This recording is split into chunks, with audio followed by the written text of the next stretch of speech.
উপদেষ্টার গত 16 থেকে 19 ডিসেম্বর 2024-এ কায়রোতে অনুষ্ঠিত 11তম D8 শীর্ষ সম্মেলনে মাননীয় প্রধান উপদেষ্টা ডক্টর মোহাম্মদ ইউনূসের নেতৃত্বে বাংলাদেশের প্রতিনিধি দল অংশগ্রহণ করে। উল্লেখ্য যে বাংলাদেশ 3 বছরেরও বেশি সময় সভাপতির দায়িত্ব পালনের পর এই সম্মেলনে মাননীয় প্রধান উপদেষ্টা আনুষ্ঠানিকভাবে মিশরের রাষ্ট্রপতি জনাব আব্দুল ফাত্তাহ আল সিসির কাছে D8 জোটের সভাপতিত্ব হস্তান্তর করেন।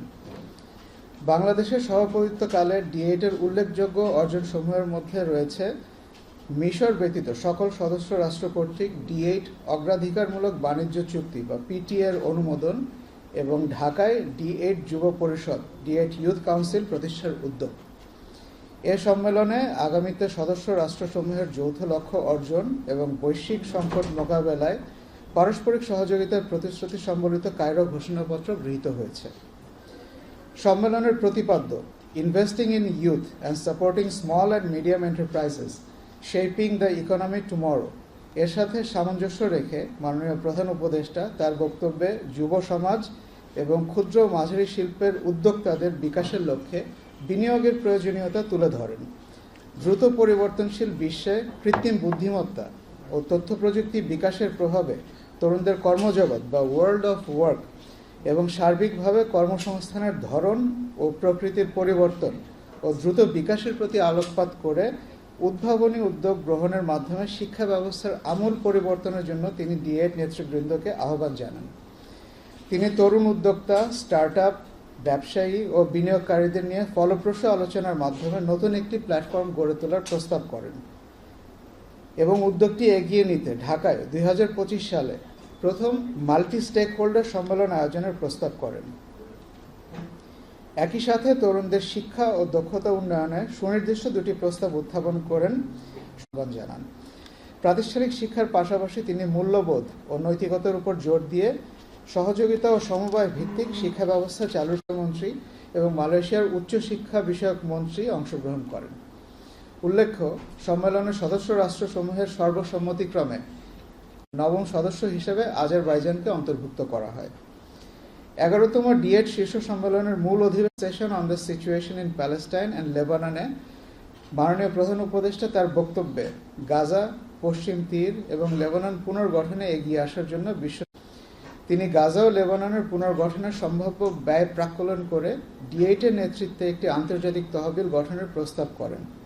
ফিলিস্তিন ও লেবানন বিষয়ে তার দেয়া প্রস্তাবের ভূয়সী প্রশংসা করেন।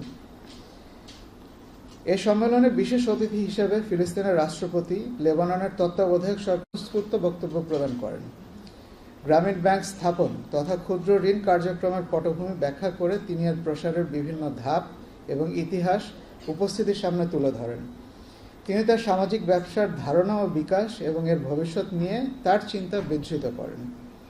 শীর্ষ সম্মেলনের প্রাক্কালে মাননীয় প্রধান উপদেষ্টা মিশর ও ইরানের রাষ্ট্রপতি এবং পাকিস্তানের প্রধানমন্ত্রীর সাথে দ্বিপাক্ষিক বৈঠক করেন। এছাড়া মালয়েশিয়ার উচ্চশিক্ষা বিষয়ক মন্ত্রী মাননীয় প্রধান উপদেষ্টার সাথে সৌজন্য সাক্ষাৎ করেন। বৈঠকগুলোতে পারস্পরিক বিভিন্ন দ্বিপাক্ষিক স্বার্থ সংশ্লিষ্ট বিষয় আলোচনার পাশাপাশি উল্লেখিত দেশগুলোর সাথে বাংলাদেশের বিদ্যমান দ্বিপাক্ষিক সম্পর্কে সন্তুষ্টি প্রকাশ করে ভবিষ্যতে আরও ঘনিষ্ঠভাবে কাজ করার আশাবাদ ব্যক্ত করেন। আপনারা জানেন যে মাননীয় প্রধান উপদেষ্টা ডক্টর মোহাম্মদ ইউনূসের আমন্ত্রণে তিমুর লেস্তে মহামান্য রাষ্ট্রপতি জনাব হোসে রামোস হোর্তা গত 14 থেকে 60 দিনের একটি সরকারি মুক্তিযোদ্ধাদের স্মৃতি ও অবদানের প্রতি শ্রদ্ধা জানিয়ে সাভারের জাতীয় শহীদ স্মৃতিসৌধে পুষ্পস্তবক অর্পণ করেন। এরপর তিনি বঙ্গভবনে বাংলাদেশের 54তম বিজয় দিবস উদযাপন উপলক্ষে আয়োজিত অনুষ্ঠানে অংশগ্রহণ করেন। সফরকালে তিমুর লেস্তের মহামান্য রাষ্ট্রপতি জনাব হোসে রামোস হোর্তা মাননীয় প্রধান উপদেষ্টার সঙ্গে একান্ত বৈঠকে মিলিত হন। এরপর উভয় সরকার প্রধানের নেতৃত্বে দুই দেশের প্রতিনিধি দলের উপস্থিতিতে একটি দ্বিপাক্ষিক বৈঠক অনুষ্ঠিত হয়।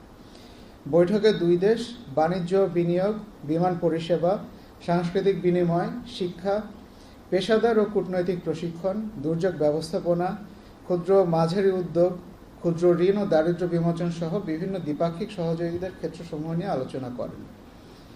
উভয় নেতা আইন অনুযায়ী তিমুর লেস্তে বসবাসরত প্রায় 300 প্রবাসী বাংলাদেশিদের জন্য দীর্ঘমেয়াদী স্টে পারমিট বা পার্মানেন্ট রেসিডেন্সি এবং ওয়ার্ক পারমিট প্রদানের সম্ভাবনা নিয়ে আলোচনা করেন। বৈঠকে তিমুর লেস্তের রাষ্ট্রপতি বাংলাদেশি বিনিয়োগকারীদেরকে তিমুর লেস্তে বিনিয়োগ করার আমন্ত্রণ জানিয়েছেন এবং দুই দেশের মধ্যে তৈরি হওয়া সম্পর্ককে আরও বৃদ্ধির জন্য উৎসাহিত করেছেন। বৈঠক শেষে দুদেশের মধ্যে একটি দ্বিপাক্ষিক চুক্তি ও একটি সমঝোতা স্মারক স্বাক্ষরিত হয়। চুক্তিটি হল অফিসিয়াল কূটনৈতিক ও সার্ভিস পাসপোর্টধারীদের জন্য পারস্পরিক ভিসা অব্যাহতি সংক্রান্ত চুক্তি এবং দুই দেশের পররাষ্ট্র মন্ত্রণালয়ের মধ্যে দ্বিপাক্ষিক পরামর্শমূলক ব্যবস্থা বা বাইল্যাটারাল কনসালটেশন মেকানিজম প্রতিষ্ঠা বিষয়ক সমঝোতা স্মারক।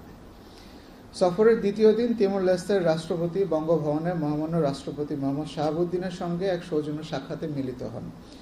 এছাড়া উক্ত সফরকালে মাননীয় পররাষ্ট্র উপদেষ্টা মোহাম্মদ তৌহিদ হোসেন, বাংলাদেশ ফুটবল ফেডারেশনের সভাপতি জনাব তাবিথ আউয়াল এবং বাংলাদেশের তিমুর লেস্তের মনোনীত অনারারি কনসাল জনাব কুতুবুদ্দিন আহমেদ তিমুর লেস্তের মহামান্য রাষ্ট্রপতির সাথে সৌজন্য সাক্ষাৎ করেন।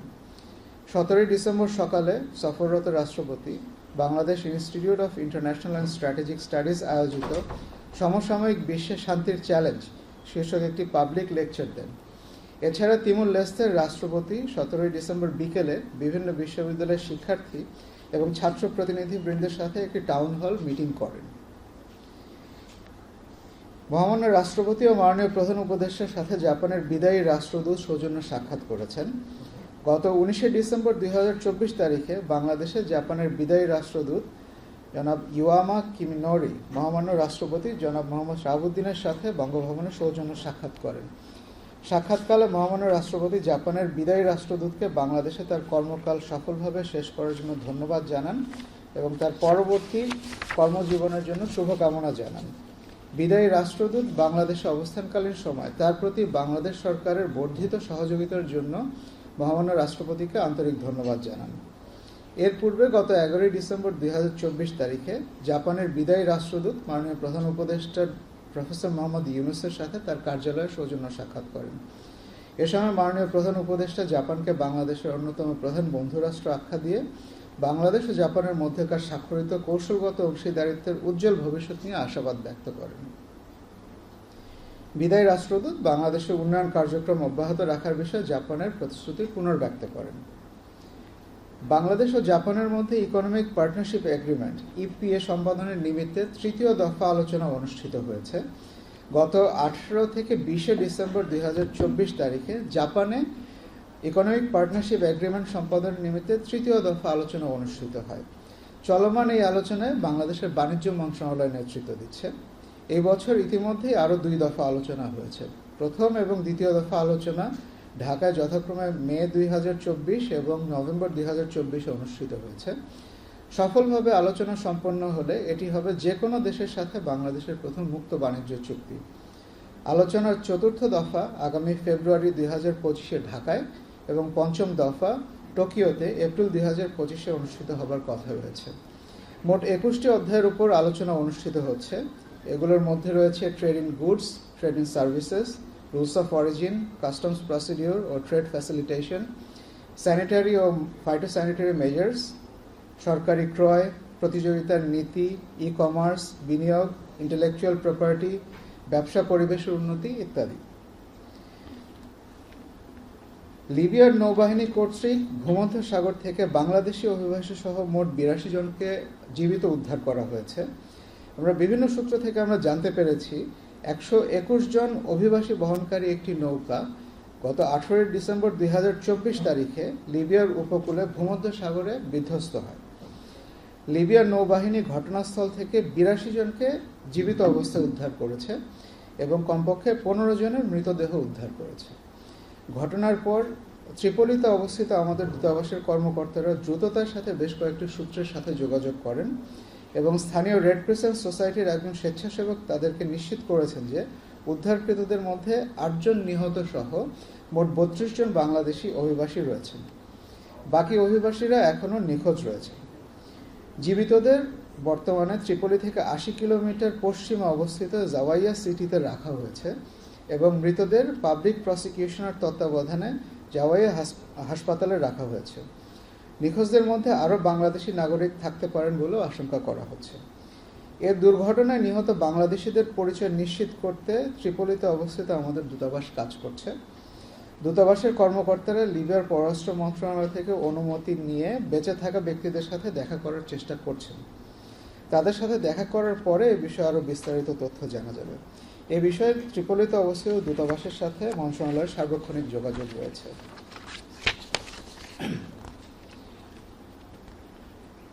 নিউজিল্যান্ডের ওয়েলিংটনে নতুন বাংলাদেশ দূতাবাস স্থাপনের একটি সিদ্ধান্ত হয়েছে। দক্ষিণ প্রশান্ত মহাসাগরীয় অঞ্চলের দেশ নিউজিল্যান্ড একটি অন্যতম সমৃদ্ধ রাষ্ট্র। রাজনৈতিক স্থিতিশীলতা এবং সুশাসনের সূচক বিবেচনায় নিউজিল্যান্ড দক্ষিণ পশ্চিম প্রশান্ত মহাসাগরীয় অঞ্চলের একটি অন্যতম সমৃদ্ধ রাষ্ট্র হিসেবে সুপরিচিত। দেশটি মানব উন্নয়ন সূচকে 16তম ও বৈশ্বিক প্রতিযোগিতা সক্ষমতা সূচকে 32তম অবস্থানে রয়েছে। জনগণের ক্রয় ক্ষমতা বেশি হওয়ায় এ দেশটি বাংলাদেশি পণ্যের জন্য একটি সম্ভাবনাময় বাজার হতে পারে। সেবা শিল্প নিউজিল্যান্ডের অর্থনীতির সবচেয়ে বড় খাত।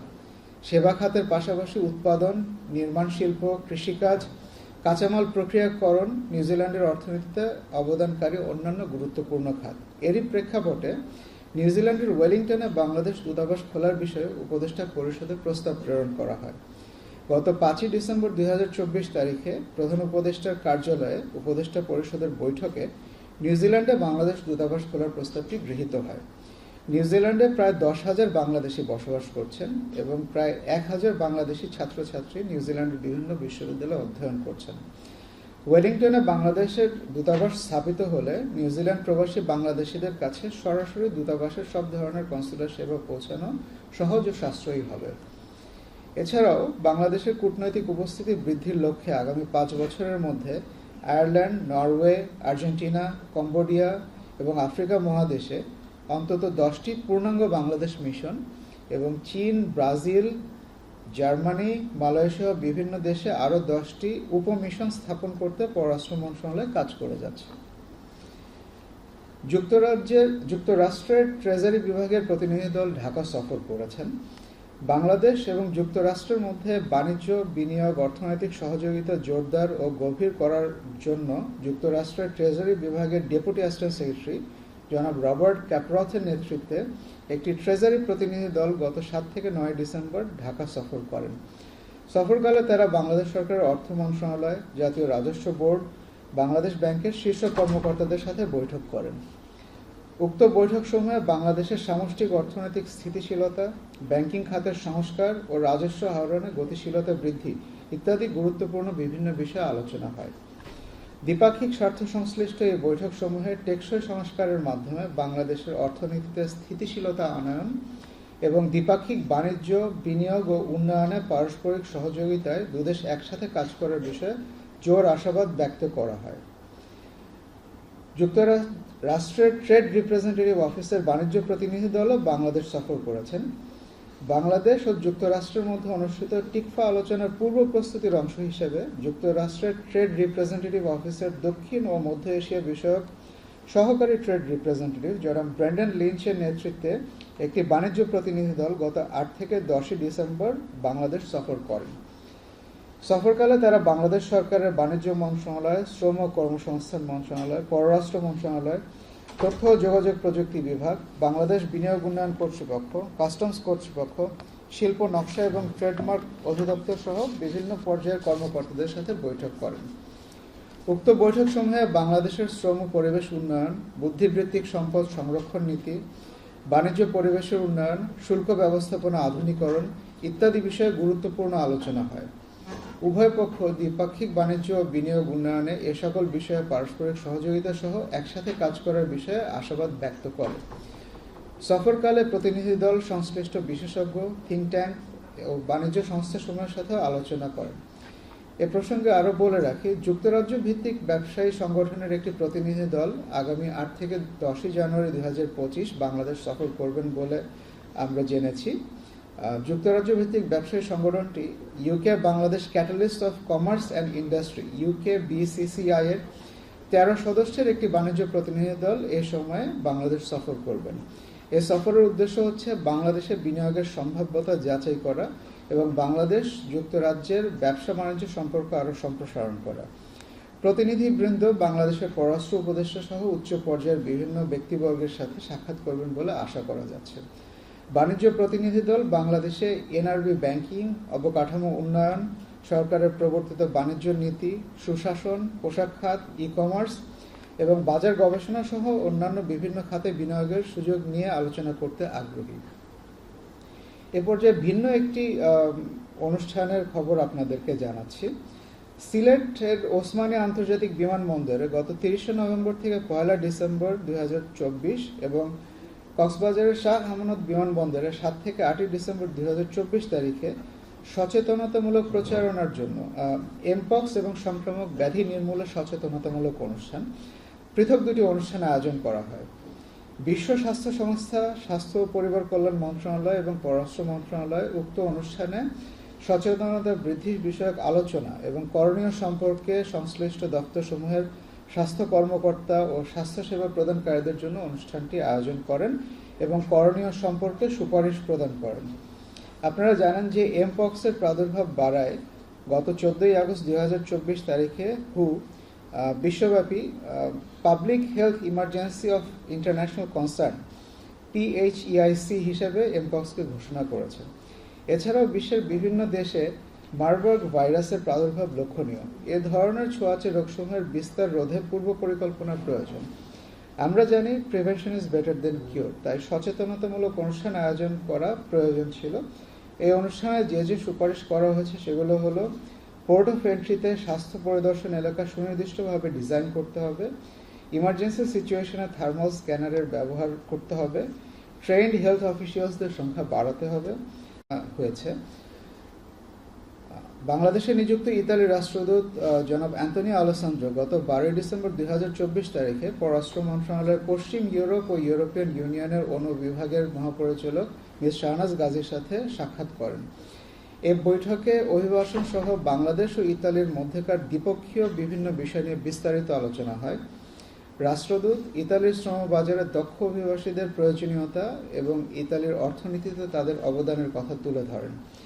এ সময় পররাষ্ট্র মন্ত্রণালয়ের মহাপরিচালক ইতালিগামী বাংলাদেশি কর্মী ও শিক্ষার্থীদের ভিসা ইস্যু নিয়ে উদ্ভূত অবস্থার প্রেক্ষিতে ভিসা ইস্যু করার প্রক্রিয়াকে ত্বরান্বিত করার জন্য জোর আহ্বান জানান এবং প্রয়োজনে বাংলাদেশ সরকারের সব ধরনের সহযোগিতা সম্প্রসারণের প্রস্তাব করেন। এছাড়াও ইতালি ও বাংলাদেশের পুলিশ এবং সংশ্লিষ্ট আইন প্রয়োগকারী সংস্থাসমূহের মধ্যে সহযোগিতার ক্ষেত্র আরও বৃদ্ধি করার বিষয়ে আলোচনা হয়। মিয়ানমার প্রসঙ্গে দুটি তথ্য আপনাদের সাথে শেয়ার করি। আপনারা জানেন যে গত 8 ডিসেম্বর 2024 তারিখে আরাকান আর্মি রাখাইন রাজ্যের মংডু শহর দখল করে। এ নিয়ে 17টির মধ্যে 13টি শহর আরাকান আর্মি নিয়ন্ত্রণে নিয়েছে। মিয়ানমারের রাখাইন রাজ্যে ক্রমবর্ধমান সংঘাত চলমান রয়েছে। এর প্রেক্ষিতে নতুন করে মিয়ানমার থেকে বাংলাদেশে অবৈধ অনুপ্রবেশের বিষয়ে বিভিন্ন দিক থেকে সংখ্যা করা হচ্ছে। নতুন করে বাংলাদেশে অনুপ্রবেশ ঠেকাতে বিজিবি সহ বাংলাদেশ সরকারের সংশ্লিষ্ট সকল সংস্থা এ বিষয়ে সর্বোচ্চ ও যথাযথ সতর্ক অবস্থানে রয়েছে। তাছাড়া আপনারা আরও জানেন যে থাই পররাষ্ট্রমন্ত্রীর আমন্ত্রণের প্রেক্ষিতে গত 19 ডিসেম্বর 2024 তারিখে পররাষ্ট্র উপদেষ্টা জনাব মোহাম্মদ তৌহিদ হোসেন ব্যাংকক সফর করেছেন।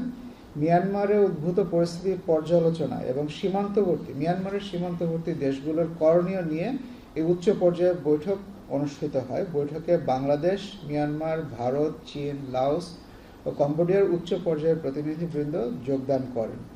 মিয়ানমারের সার্বিক পরিস্থিতি পর্যালোচনা, মিয়ানমারের চলমান অস্থিরতাকে কেন্দ্র করে মানব পাচার, চোরাচালান, মাদকসহ নানাবিধ অপরাধের বিষয়ে আলোচনা হয়েছে। এ বিষয়ে গত রোববার দিন মাননীয় পররাষ্ট্র উপদেষ্টা আপনাদের অনেক প্রশ্নের উত্তর দিয়েছেন। এখানে আর নতুন করে আমার যোগ করার কিছু নেই। এই পর্যায়ে গতদিন এবং গত কয়েকদিনে পাওয়া কিছু প্রশ্নের উত্তর আমি দিতে চাই। একটি প্রশ্ন অ্যাক্টিভ করতে পররাষ্ট্র মন্ত্রণালয়ের পক্ষ থেকে কি ধরনের উদ্যোগ নেওয়া হয়েছে বা নেওয়ার কোনো পরিকল্পনা আছে কিনা, RTVর সুফিয়ান ভাই এটা প্রশ্ন করেছিলেন। সার্ককে পুনরায় কার্যকর করতে পররাষ্ট্র মন্ত্রণালয় বেশ কিছু উদ্যোগ গ্রহণের পরিকল্পনা নিয়েছে। তার মধ্যে একটি হলো রাজনৈতিক সমর্থন পুনরুজ্জীবিত করা। সদস্য দেশগুলোর সাথে দ্বিপাক্ষিক ও বহুপাক্ষিক আলোচনার মাধ্যমে সদস্য দেশগুলোর মধ্যে বিদ্যমান রাজনৈতিক ও কূটনৈতিক সমস্যাগুলো সমাধানে ভূমিকা পালন করা। বর্তমানে নেপাল সার্কের চেয়ারম্যান, তাই এক্ষেত্রে সার্ককে পুনরুজ্জীবিত করার মূল উদ্যোগ তাদের মাধ্যমেই হতে হবে। তাছাড়া সার্ক মহাসচিবও এক্ষেত্রে গুরুত্বপূর্ণ ভূমিকা পালন করতে পারে। বাংলাদেশ উক্ত দুই পক্ষের সাথে আলোচনা চালিয়ে যাচ্ছে। হতে পারে সার্কের কার্যক্রমকে পুনরায় সক্রিয় করা, সার্কের বিভিন্ন কারিগরি এবং বিশেষজ্ঞ কমিটিগুলোর বৈঠক পুনরায় শুরু করা আবশ্যক। বাংলাদেশ ইতিমধ্যে সদস্য দেশগুলোর সহযোগিতার মাধ্যমে সক্রিয় করার প্রথম পদক্ষেপ শিক্ষা, স্বাস্থ্য, পরিবেশ এবং বাণিজ্যের মতো অরাজনৈতিক বিষয়গুলো নিয়ে কাজ শুরু করেছে। আঞ্চলিক সহযোগিতার ক্ষেত্র চিহ্নিত করা একটি গুরুত্বপূর্ণ পদক্ষেপ হতে পারে। এডিবির সহযোগিতায় বাংলাদেশ অন্যান্য সদস্য দেশগুলোর সাথে সাফটা বাস্তবায়ন এবং কানেক্টিভিটি, রিজিওনাল ইকোনমিক ইন্টিগ্রেশন, জ্বালানি ও বিদ্যুতের মতো খাতে সহযোগিতাকে এগিয়ে নেওয়ার জন্য কাজ করে যাচ্ছে। তবে আমাদের মনে রাখতে হবে যে সার্কের যে কোনো বিষয়ে সিদ্ধান্ত গ্রহণের বিষয়ে সকল সদস্য রাষ্ট্রের একমত হওয়া প্রয়োজন। এটি একটি সময় সাপেক্ষ বিষয়, তবে সার্ক অনেক দূর এগিয়ে গেছে। অতীতেও সার্ক এ ধরনের চ্যালেঞ্জের মুখোমুখি হয়েছে এবং সময়ের সাথে সাথে তা কাটিয়ে উঠতে সক্ষম হয়েছে। এবারও বর্তমান চ্যালেঞ্জ মোকাবেলা করে সার্ক সামনে এগিয়ে যাবে, এটাই সকলের প্রত্যাশা। পাচার হওয়া অর্থ ফেরানো সংক্রান্ত একটা প্রশ্ন ছিল। প্রশ্নটি ছিল এরকম: পাচার হওয়া অর্থ ফেরাতে টাস্কফোর্স পুনর্গঠন করা হয়েছে, বিদেশে দুদকের ৭১টি চিঠি গেছে, প্রক্রিয়া জটিল বলছে অর্থ মন্ত্রণালয়, শ্বেতপত্র প্রকাশিত হয়েছে, তাও বেশ কিছুদিন হয়েছে, IMF হতেও নির্দেশনা রয়েছে। আমরা জানি পররাষ্ট্র মন্ত্রণালয়ের সহযোগিতা ছাড়া সংশ্লিষ্ট মন্ত্রণালয় ও দুদক একা এই কাজ করতে পারবে না, এজন্য কূটনৈতিক তৎপরতা আবশ্যক। প্রশ্ন হলো, সংশ্লিষ্ট মন্ত্রণালয় পররাষ্ট্র মন্ত্রণালয়ের কাছে এই বিষয়ে কোনো সহযোগিতা চেয়েছে কিনা, এ বিষয়ে পররাষ্ট্র মন্ত্রণালয় কী ধরনের দায়িত্ব ভূমিকা পালন করছে। এর উত্তর হলো, বাংলাদেশের অপরাধ সম্পর্কিত বিষয়ে পারস্পরিক সহায়তা আইন ২০১২ অনুযায়ী দুর্নীতি দমন কমিশন সহ সরকারের সংশ্লিষ্ট অন্যান্য দপ্তরসমূহ বিভিন্ন দেশে প্রেরিতব্য অপরাধ বিষয়ক পারস্পরিক আইনগত সহায়তা চেয়ে প্রস্তুতকৃত সকল অনুরোধ প্রথমত সরকারের কেন্দ্রীয় কর্তৃপক্ষ অর্থাৎ জননিরাপত্তা বিভাগে প্রেরণ করে থাকে। তারপর কেন্দ্রীয় কর্তৃপক্ষ সেই সকল অনুরোধ পররাষ্ট্র মন্ত্রণালয়ে প্রেরণ করলে সেই অনুরোধসমূহ সংশ্লিষ্ট দেশের সরকারের কাছে কূটনৈতিক প্রক্রিয়ায় প্রেরণ করা হয়ে থাকে। এই ধরনের অনুরোধের ভিতরে পাচার হওয়া অর্থ ফেরানোর জন্য সংশ্লিষ্ট দেশের আইনগত সহায়তা প্রাপ্তির কেসের সংখ্যাই অধিক। এই বিষয়সমূহের দ্রুত নিষ্পত্তির জন্য পররাষ্ট্র মন্ত্রণালয় এবং সংশ্লিষ্ট দেশের জন্য নিযুক্ত বাংলাদেশ দূতাবাস বা হাইকমিশন সকল ধরনের সহায়তা প্রদান করছে। ইন্ডিপেন্ডেন্ট টিভির একটা প্রশ্ন ছিল পোল্যান্ডের দূতাবাস সংক্রান্ত। দিল্লিতে পুলিশ দূতাবাসে বাংলাদেশিদের হয়রানি করা হয়, এ ব্যাপারে পররাষ্ট্র মন্ত্রণালয় অবহিত কিনা, রিজেকশনের হার বেড়ে গেছে, মুসলমানদের ক্ষেত্রে ভিসা দেওয়া হয় না, এ ধরনের একটি অভিযোগ শিক্ষার্থীরা করে থাকে, এ ব্যাপারে পররাষ্ট্র মন্ত্রণালয় ওয়াকিবহাল কিনা। আমি সেই দিন তাৎক্ষণিকভাবে একটা উত্তর দিয়েছিলাম, কিন্তু এখন বিস্তারিত যেটা জানাচ্ছি, আমরা খোঁজ নিয়ে জেনেছি যে কিছু বাংলাদেশি ছাত্রের ভিসা আবেদন প্রত্যাখ্যাত হয়েছে, এটা ঠিক, কিন্তু ধর্ম পরিচয়ের ভিত্তিতে এগুলো প্রত্যাখ্যাত হয়েছে কিনা এই ধরনের কোনো কনক্লুশন ড্র করার মতো আমাদের কাছে তথ্য নেই। বাংলাদেশে যাতে পোল্যান্ডের দূতাবাস চালু করা যায় সে বিষয়ে পোল্যান্ডে অবস্থিত আমাদের দূতাবাস পোলিশ সরকারের সাথে আলোচনা চালিয়ে যাচ্ছে। তার আগ পর্যন্ত এমন কোনো ব্যবস্থা চালু করার চেষ্টা চলছে যাতে পোল্যান্ডে যেতে আগ্রহী শিক্ষার্থী বা কর্মীরা বাংলাদেশে ভিসার আবেদন করা